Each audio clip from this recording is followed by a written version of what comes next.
transmitters to full. All receivers to boost. This is London calling.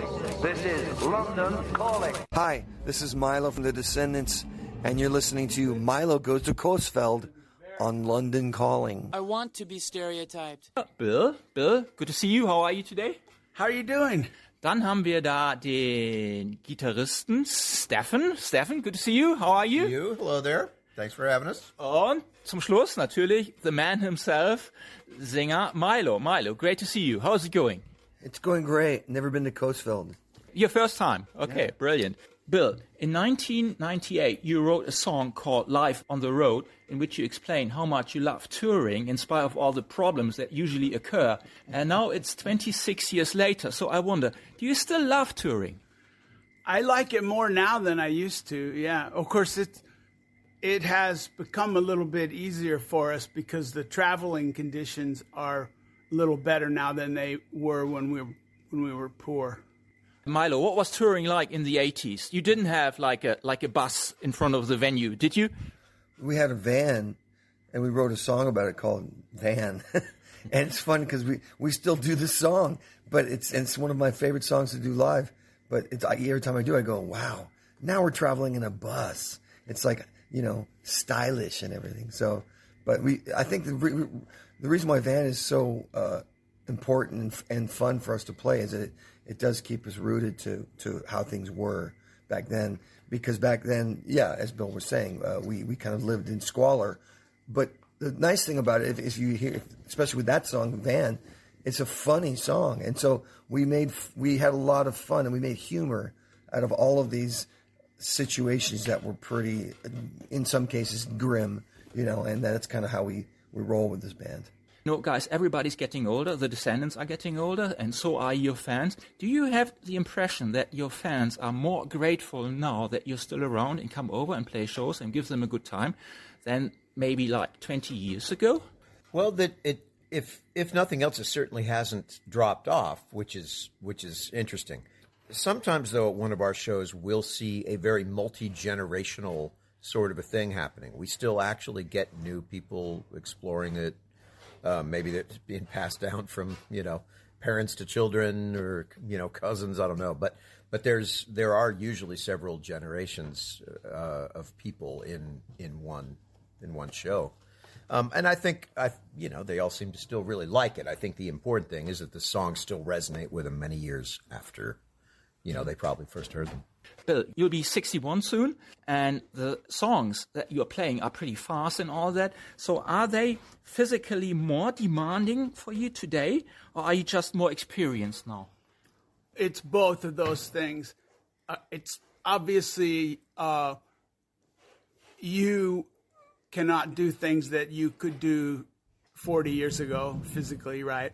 And it's the same with all of us. When you get older, you do have more challenges with that stuff. But what I've been doing is just putting much more effort into keeping myself strong, keeping myself healthy, so I can do it all. I can do it like right now. I can do it better than I've done it in like 20, 25 years. I'm doing it really good right now. Yeah, no problem. That plus the caffeine.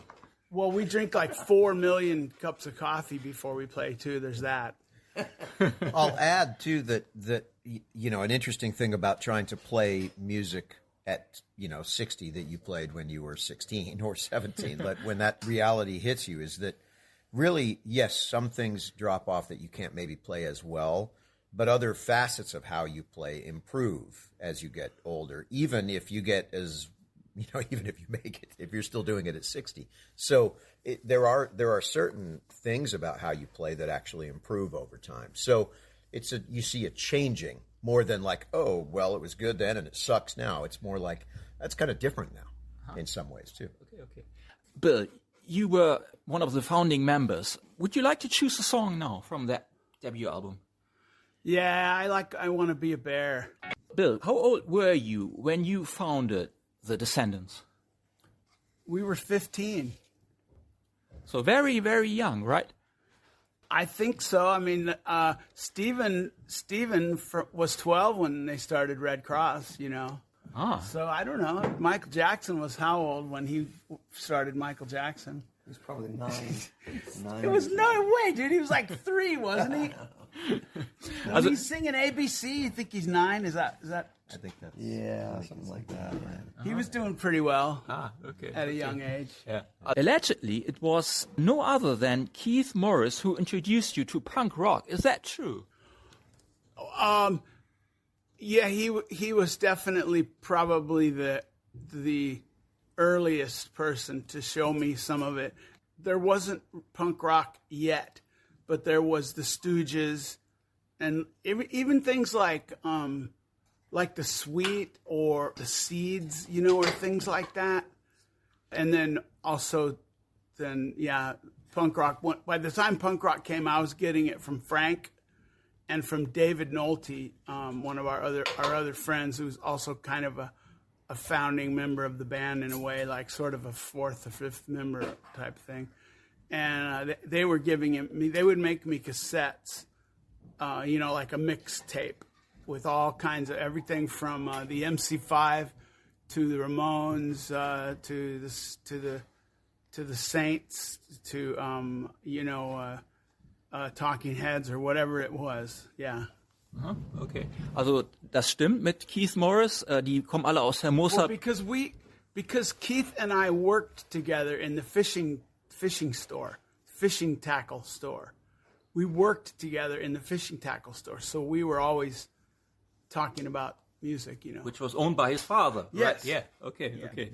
When the Descendents started, you were just a friend, right? Hanging out, checking out what they were doing, right? Yeah. Yeah, well, we were in high school together, and I mean, Bill and I had some classes together, but I can't say we were like friends. We were more acquaintances.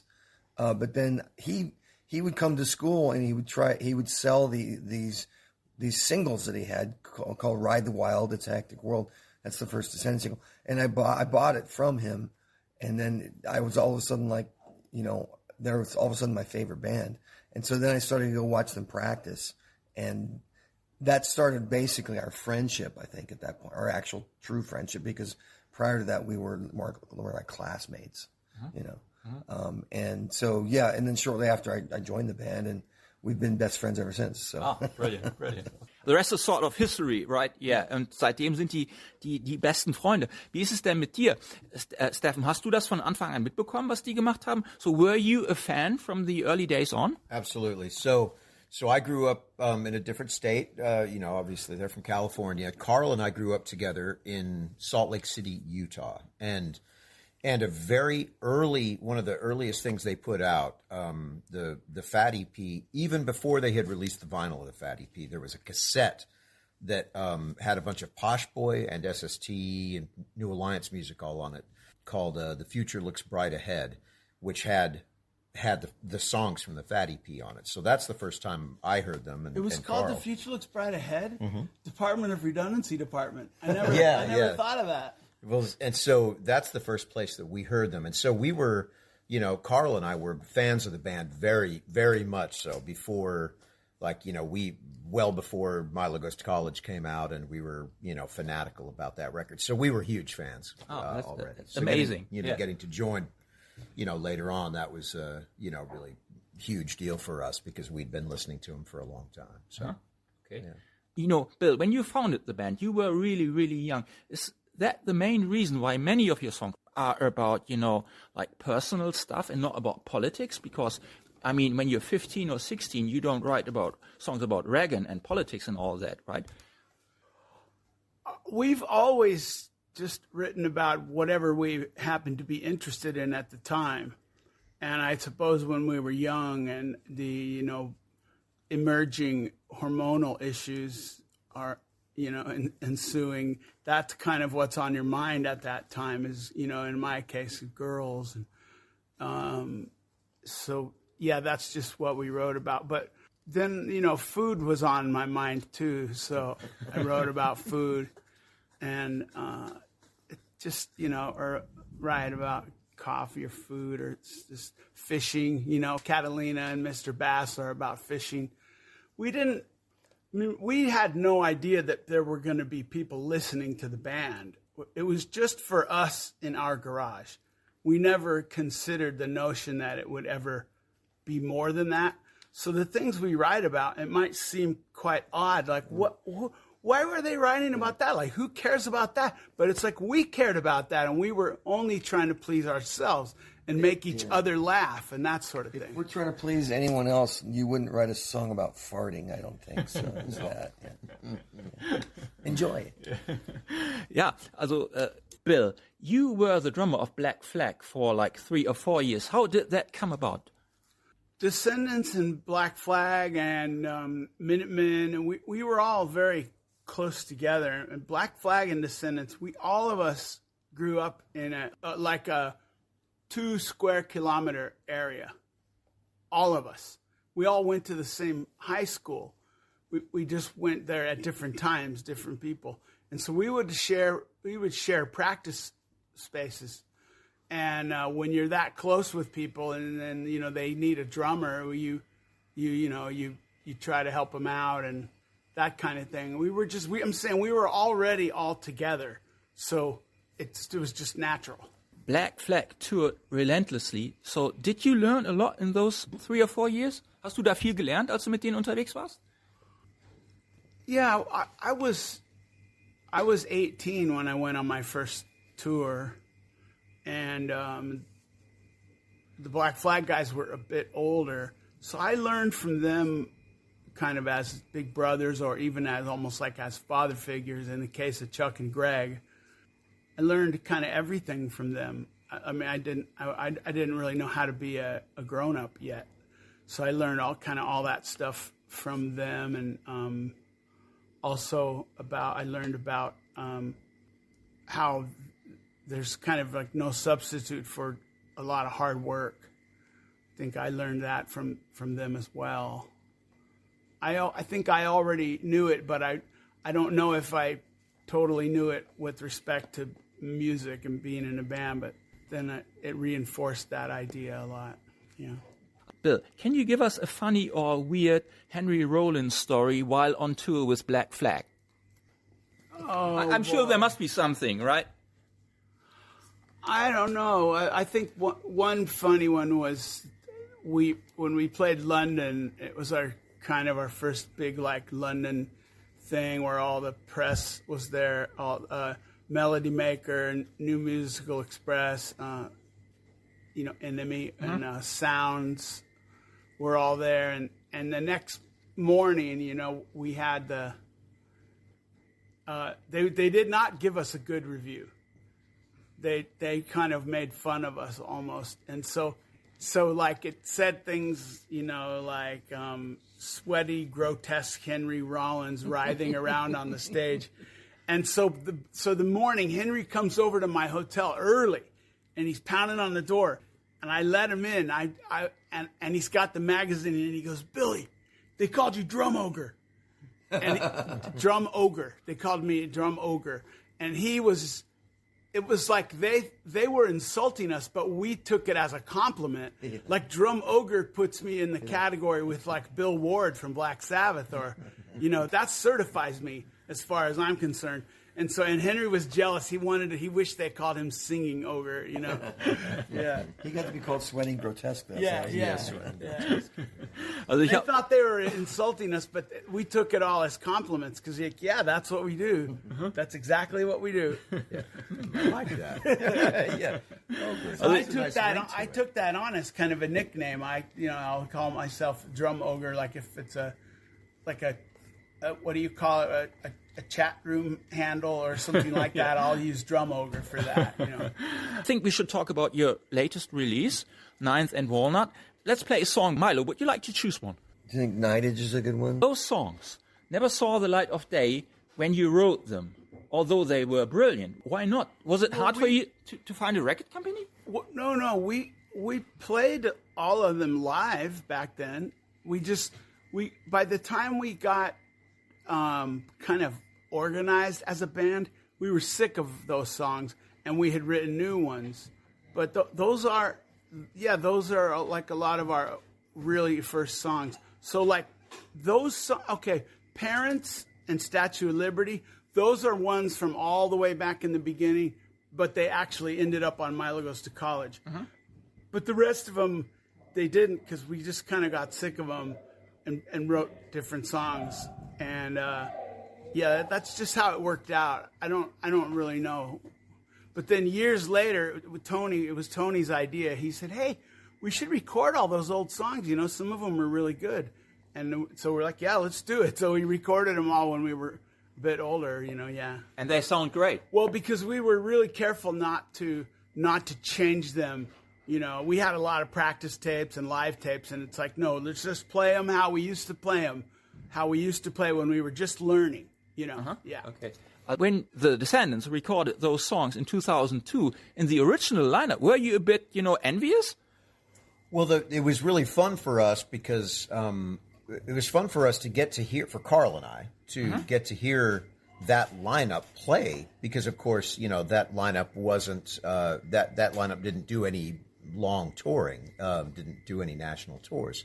So for us, who had invested a lot of, years of listening and trying to learn the songs and play them and really cared about how Tony and Frank played, the respective instruments, then, to hear the way the band played it all together was actually really big for us. And we're all very good friends still. I mean, Frank's gone now, but we were, very good friends with Frank and Tony. So, there's no strangeness about it.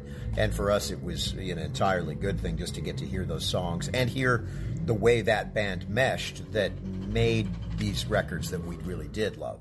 1987, you left the Descendents. Was the main reason that you wanted to focus on your academic career? Yeah, I had at that point I had gotten an undergraduate degree and I kind of felt like I wanted to take it to the next level. And part of the reason why I even went to college and to begin with is that I wanted to do research, and that was to me like the ultimate goal. So then, in order to really do research, I had to go back and get a PhD. And I think everyone in the band kind of knew that was in the cards. Like, hey, this is what he wants to do. He's going to go be a scientist. And so yeah, that's when I went to grad school and got a PhD at that point, and was gainfully employed as a scientist for about 15 years until I decided to be a musician at that point. Okay, Milo left the band. You could have continued under the name of the Descendents, but you decided to change the name to All. Did you do that out of respect for Milo? No, it just seemed logical.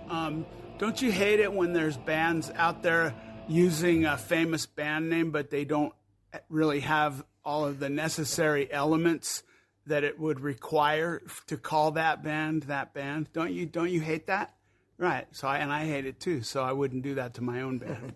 In All, you had several singers, like 3, I think, and all of them were great singers. So how did you find all those great singers? Really, all of these guys were just within our kind of friend group, more or less. These are people that we'd met either, just from doing shows together, and that we knew had talent. And in the case of Scott, he had actually moved out to California, lived in the same kind of rehearsal sort of area that we did, and Bill and I had recorded his band. So when Dave left, Scott, he was like, hey, here's our buddy. We know this would work. And it was kind of similar with Chad. We had gotten to know Chad a little bit. When Scott moved on, we, just was like, hey, wait, we know this guy. And we tried and it fit and we continue on. Yeah, it was just really all within friends. Okay.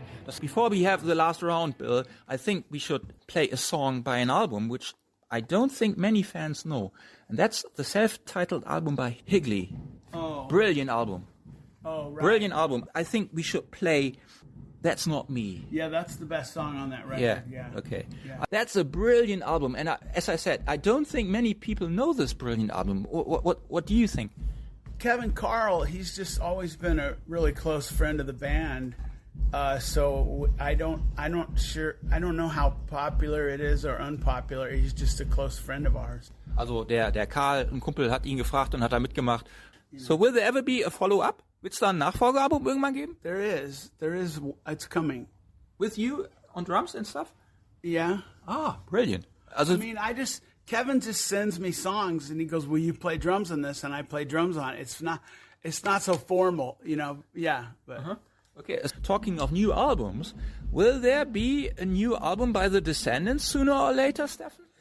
Absolutely. We've already recorded, quite a number of songs. We like to have a very big full batch, and where everybody sort of contributes at different rates. So, but we usually like to have all of us writing on it, and so we're sort of part of the way through it. We're just slowly, making progress on it, but it is happening. It's already part of the way done.